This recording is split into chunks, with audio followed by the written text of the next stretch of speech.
Good afternoon, first graders. Today is Wednesday, March 25th, and we will be reading chapters 11 and 12 of Rosie, Revere and the Ruckus Riveters by Andrea Beatty. Chapter 11. By bedtime, Rosie had a basic model of Paint-A-Palooza 2. She had so much more to do. She needed big painting gloves and a bigger pump June could use without electricity, but Rosie was too tired to keep working. She went to bed but could not sleep. She was worried. What if she didn't finish in time? What if the contraption squirted the crowd with paint? What if someone knocked it over? What if? Stop and think, Rosie said out loud. Rosie had a great imagination. It made her a great engineer. But sometimes the what-ifs got carried away. When that happened, Rosie had to remind herself to stop and think differently. It was a trick that Aunt Rose taught her. It helped her to stay on track, and it helped her to feel better. Rosie relaxed and breathed deeply. It was another trick to calm her that she knew. Moonlight spilled into her room and lit her bed with a grayish glow. At last, her eyes grew heavy, and Rosie drifted to sleep. Snip, clip, scrape! Rosie jumped out of bed and looked out the window. The noises stopped. She strained to see into the dark. What was a figure of the shadows in Miss Lou's garden? Rosie rubbed her eyes and looked again. She saw only shadows. The pampas grass glowed dimly in the moonlight and swayed in the cool night breeze.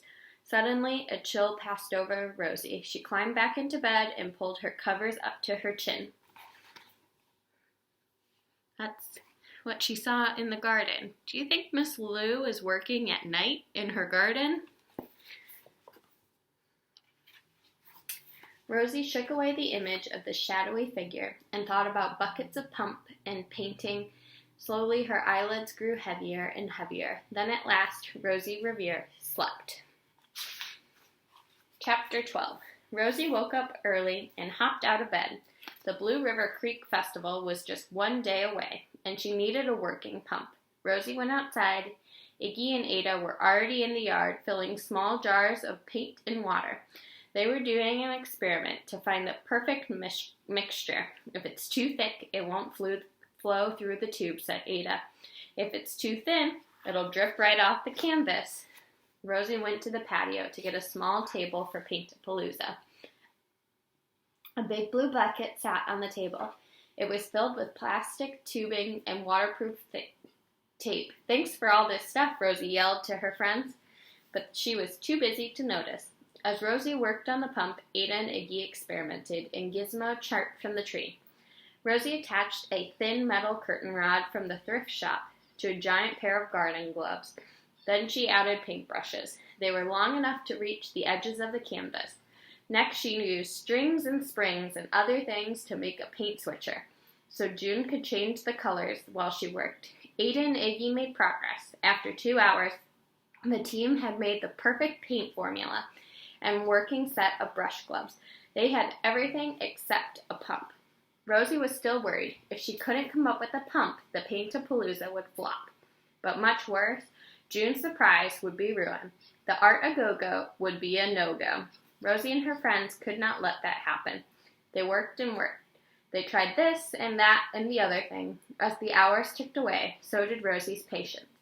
Why don't we take a break, said Ada. A time out helps me think better. We need more paint, said Iggy. Let's go get some. You and Ada go, said Rosie. I'll keep working. Ada and Iggy grabbed Rosie's wagon and headed to the Happy Sapling art store. Rosie looked around the yard. It was a mess. The grass was filled with puddles of paint. She turned around and stepped right into a big bucket of blue paint. Sploot! The paint globbed all over her red shoe. Frustration boiled up inside Rosie. She wanted to throw a bucket and the Paint-A-Palooza into the trash can. Ugh, shouted Rosie. She kicked her foot to shake off the paint. Zoop!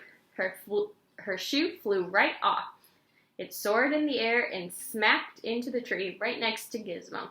Gizmo chirped angrily and flew off. Sorry, Gizmo, yelled Rosie. Rosie chased the bird, leaving a trail of blue footprints as she went. But Gizmo was too fast. Halfway around the block, Rosie gave up. She was frustrated and frazzled. She couldn't think straight. But that's exactly what she needed to do.